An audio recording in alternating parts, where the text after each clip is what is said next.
Idineklara ng pugante ng Sandigan Bayan si dating Congressman Zaldico at 3 iba pa. Kasabay niyan, gumulong na rin ang pre-trial sa mga kaso laban sa kanila kaugnay ng flood control scam. Narito po ang report ni Gio Robles.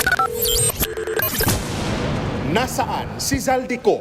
Ilang buwan na yang tanong pero wala pa ring kumpirmasyon. Hindi umuuwi si Ko simula pa noong Hulyo nang magpa-check up abroad hanggang sa masampahan na siya ng kasong graft at malversation kaugnay sa umano'y maanumalyang proyekto kontra baha sa Oriental Mindoro. Ang sigurado lang ngayon, isa na siyang pugante.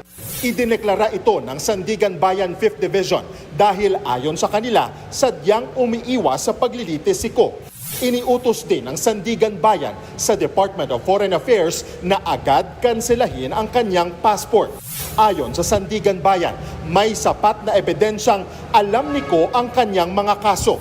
Kabilang sa basihan ang hindi niya pagsunod sa utos ng Kamara na umuwi ng bansa matapos kanselahin ang kanyang travel clearance. Sa halip na umuwi, nagbitiw pa raw sa pwesto ang dating Ako Bicol Party List representative. Hindi rin daw sumunod si Ko sa sabina at walang isinumiting kontra sa salaysay.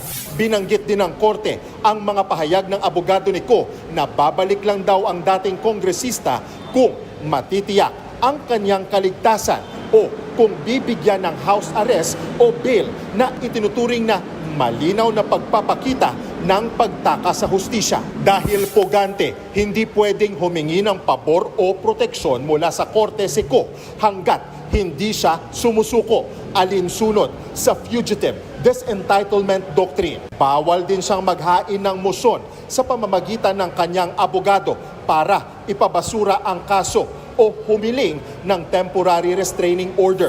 Una nang sinabi ng DILG na posibleng nasa Portugal si Ko. Inutusan na ni Pangulong Bongbong Marcos ang DFA at PNP na makipag-ugnayan sa mga embahada para matuntun si Ko. Bukod kay Ko, idineklara na ring pugante at kinansela na rin ang passport ng 3 pang opisyal ng SunWest Inc. na kontraktor ng flood control projects sa Oriental Mindoro.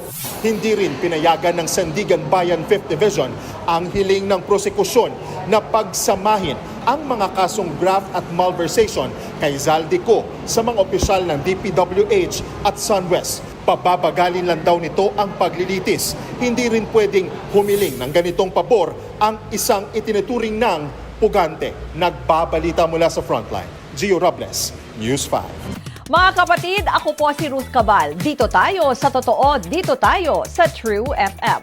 Mag-follow at mag-subscribe din po kayo sa aming social media accounts at True Network PH. Diyan po yan sa aming X na dating Twitter, sa FB, sa Instagram, sa YouTube, sa TikTok at sa mga podcast. At syempre, tutok din po kayo sa Signal True TV Channel 19.